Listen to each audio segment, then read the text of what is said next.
तो नेक्स्ट हमारे पास है ट्रायंगुलर इनइक्वालिटी।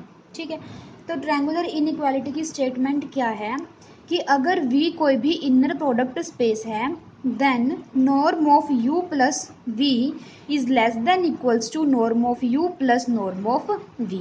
हमें ये वाली चीज़ प्रूव करनी है। ठीक है, इसके लिए देखें हम कैसे करेंगे। तो देखो हमें ये वाली चीज़ प्रूव करनी है। हम क्या लेकर चले, हम लेकर चले u प्लस वी की नॉर्म का होल स्क्वायर। ठीक है, तो u प्लस वी की नॉर्म का होल स्क्वायर क्या आएगा, by definition of norm, norm of u plus v हमारे पास क्या होगा, under root u plus v की inner product u plus we के साथ। अब हमारे पास क्या है, norm of u plus v का whole square, it means which is equals to u plus v की नॉर्म u प्लस वी के साथ।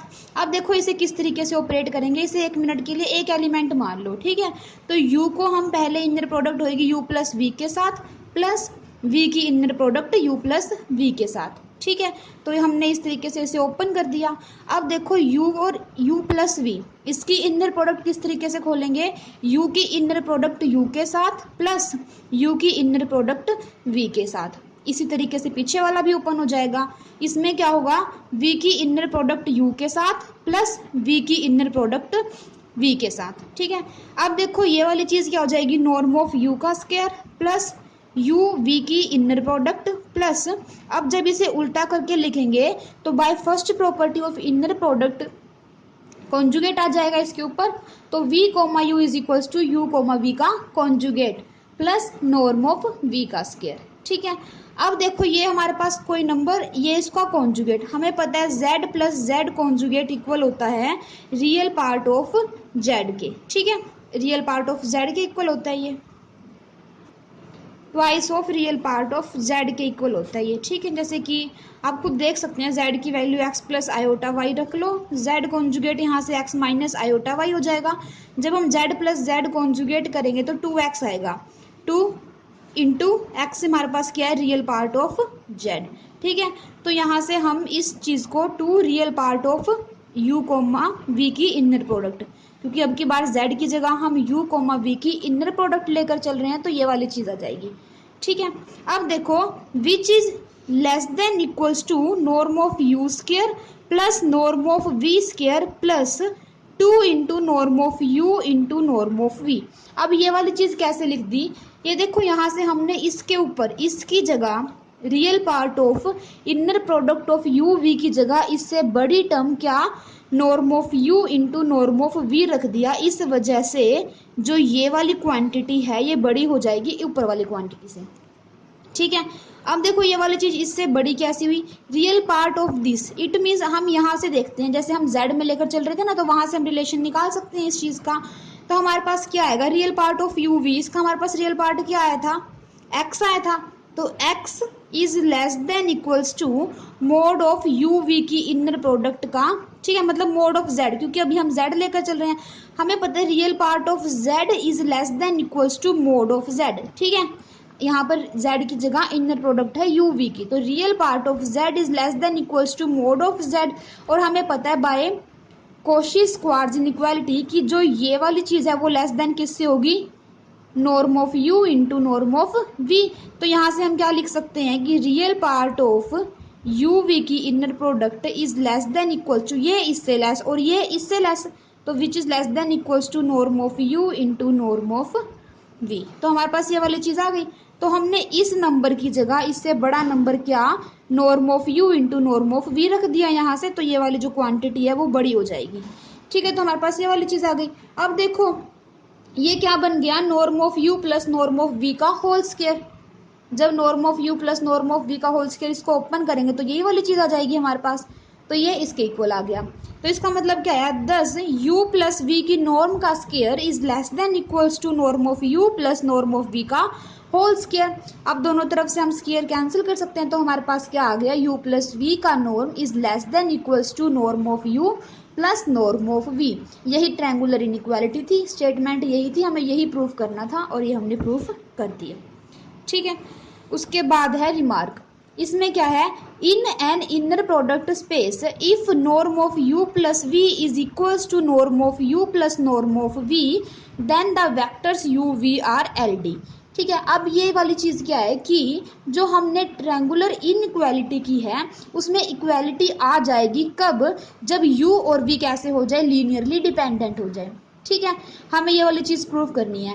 यही सेम चीज़ हमने कॉची स्क्वार्ट्ज इनइक्वालिटी में भी प्रूव की थी, बट वहाँ पर इफ़ एंड ओनली इफ की कंडीशन थी कि इक्वालिटी होल्ड कर रही है तो u v लीनियरली डिपेंडेंट होंगे, और जब u v लीनियरली डिपेंडेंट हैं तो इक्वालिटी होल्ड कर जाएगी। बट यहाँ in case of triangular inequality ये वाली कंडीशन सिर्फ वन साइडेड है, क्या कि अगर इक्वालिटी होल्ड कर रही है तो वेक्टर कैसे होंगे, लीनियरली डिपेंडेंट होंगे। तो हमें ये वाली चीज़ प्रूफ करनी है। ठीक है, तो देखो प्रूफ में क्या है कि हमें गिवन है कि ये दोनों चीज़ें क्या हैं, इक्वल है, और हमें शो क्या करना है कि vector u and v are linearly dependent. तो हमने सबसे पहले स्क्वायर कर दिया दोनों तरफ, इसका स्क्वायर हो जाएगा इज इक्वल्स टू, इसमें क्या होगा a प्लस बी के होल स्क्वायर वाला फॉर्मूला ओपन हो जाएगा। It means a square plus B square plus 2 into A B, ये वाली चीज़ आ गई। अब देखो इस वाली चीज़ को u प्लस वी की नॉर्म का स्क्वायर इसके इक्वल होगा, ये कहाँ से लिख दिया हमने, ये हमने जो ऊपर प्रूफ किया था, देखो हमने यहाँ पर निकाला था ना u प्लस वी की नॉर्म का स्क्वायर, हमारे पास ये वाली चीज़ आई थी, तो यहाँ पे हमने इसका सीधा यूज़ कर लिया। ठीक है, पर जब थ्योरम अगर सिंपल ये आएगी तो आपको ये वाले स्टेप करके दिखाने पड़ेंगे। तो हमारे पास ये वाली चीज़ आ गई, which is equals to norm of u square plus norm of v square same. ठीक है, अब देखो यहाँ से हमने क्या किया, u स्क्वायर से u स्क्वायर कैंसिल और v के स्क्वायर से ये वाली चीज़ कैंसिल, तो क्या बचा, twice of real part of inner product u v is equals to norm of u into norm of v, ये 2 से 2 भी कैंसिल हो जाएगा, तो ये वाली चीज़ आ गई। ठीक है, तो norm of u into norm of v less than equals to mod of u comma v। ठीक है, क्यों, देखो ये यहाँ से आए क्योंकि हमें पता है जो रियल पार्ट ऑफ z होता है वो लेस देन इक्वल्स टू होता है मोड ऑफ z से। ठीक है, क्योंकि रियल पार्ट ऑफ z, मान लो z हमारे पास क्या है, x प्लस आयोटा वाई, तो रियल पार्ट इसका क्या होगा x, which is less than equals to mod of z क्या होगा, X square plus Y square, तो ये तो ऑब्वियस सी चीज़ है, इससे लेस ही होगा ये। तो हमें पता है real part of z is less than equals to mod z। अब यहाँ पर z की जगह क्या ले रहे हैं हम, inner product of u v, तो यहाँ से देखो क्या बनेगी इनइक्वालिटी हमारे पास कि real part of u comma v is less than equals to mod of u comma v। ठीक है, ये वाली चीज़ आ जाएगी इस इनइक्वालिटी से। अब देखो ये वाली चीज़ इसके इक्वल थी, real part of u v की इनर प्रोडक्ट तो इसके इक्वल था, इट मीन्स यहाँ पर हम इसकी वैल्यू पुट करेंगे तो क्या आएगा, norm of u into norm of v is less than equals to u comma v की इनर प्रोडक्ट का मोड। तो ये वाली चीज़ इसने यहाँ पर ये लिखी हुई है। ठीक है, हमारे पास ये वाली चीज़ आ गई। अब बाय कॉची स्क्वार्ट्ज इनइक्वालिटी हमने ये वाली चीज़ पढ़ी थी कि norm of u into norm of v is greater than equals to this term.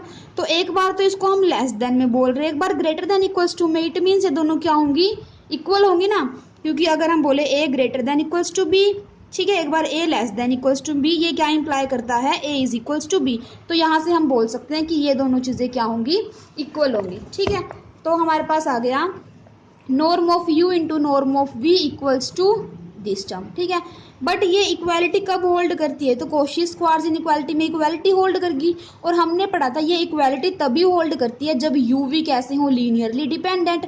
तो इससे हमें क्या पता चल रहा है, which shows that the vector u v are linearly dependent as only then the Schwarz inequality becomes an equality, क्योंकि हमें पता है ना जो स्क्वार्ट्ज इनइक्वालिटी में इक्वालिटी कब होल्ड करती है, जब u v लीनियरली डिपेंडेंट हो, और वहाँ पर ये चीज़ इफ एंड ओनली इफ की थी। ठीक है, तो हमने क्या शो कर दिया कि u v को इक्वल इस वाली ट्रायंगुलर इनइक्वालिटी में ये वाली चीज़ इक्वल लेकर चले थे, और हमने एंड में दिखा दिया कि u v कैसे होंगे, लीनियरली डिपेंडेंट, और यही चीज़ हमें प्रूफ करनी थी।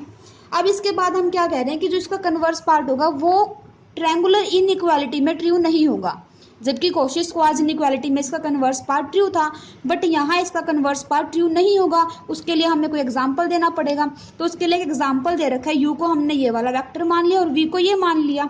तो v क्या है, देखो यहाँ से साफ दिख रहा है कि जो v है अगर हम u की -2 से मल्टीप्लाई कर दे तो v बन जाएगा। इट मीन्स एक वेक्टर दूसरे का स्केलर मल्टीपल है, तो हम लेकर चले कि u v ये कैसे हैं, लीनियरली डिपेंडेंट है, पर जो इनइक्वालिटी है मतलब यहाँ पर ये वाली चीज़ होल्ड नहीं कर रही। ठीक है, सॉरी ये वाली नहीं, जो ट्रायंगुलर इनइक्वालिटी की थी वो वाली चीज़ होल्ड नहीं कर रही, वहाँ पर इक्वालिटी नहीं आएगी, जबकि वेक्टर्स एल डी हैं। ठीक है, तो यहाँ पर सबसे पहले नॉर्म ऑफ यू निकालेंगे। नॉर्म ऑफ यू कैसे निकालेंगे कि यू की यू के साथ इनर प्रोडक्ट का स्क्वायर रूट, ठीक है। तो यू हमारे पास क्या गिवन है 1 0 -1, अगेन यू लिखेंगे 1 0 -1। तो कैसे करेंगे under root first term into second का कॉन्जुगेट, तो 1 का conjugate 1 plus second term, second का कॉन्जुगेट तो 0 ही है, प्लस थर्ड टर्म -1 और -1 का कॉन्जुगेट इट्स -1, तो क्या बन जाएगा अंडर रूट 2। तो हमारे पास क्या आ गई norm of U under root 2। इसी तरीके से हम नॉर्म ऑफ वी भी निकाल लेंगे, ठीक है। तो यू प्लस वी निकालेंगे क्योंकि हमारे पास क्या है ये वाली चीज दिखानी है ना हमें, ठीक है। तो हमने क्या निकालना पड़ेगा नॉर्म ऑफ यू निकालना पड़ेगा, नॉर्म ऑफ वी निकालना पड़ेगा, देन यू प्लस वी निकाला और फिर उसकी नॉर्म निकाल दी। और यहाँ से देखो क्या आ रहा है, ये दोनों इक्वल नहीं आ रहे ना, हमारे पास क्या आ रहा है यू प्लस वी की नॉर्म तो अंडर रूट 2 और इधर ये वाली चीज आ रही है 2 under root 2 plus 2 under root 2, ये दोनों चीजें तो इक्वल नहीं है, ठीक है ना। तो क्या हुआ कि हम लीनियरली डिपेंडेंट वेक्टर लेकर चले थे पर ये इक्वालिटी होल्ड नहीं कर रही, इट मीन्स जो इस थ्योरम का कन्वर्स पार्ट है वो होल्ड नहीं करेगा।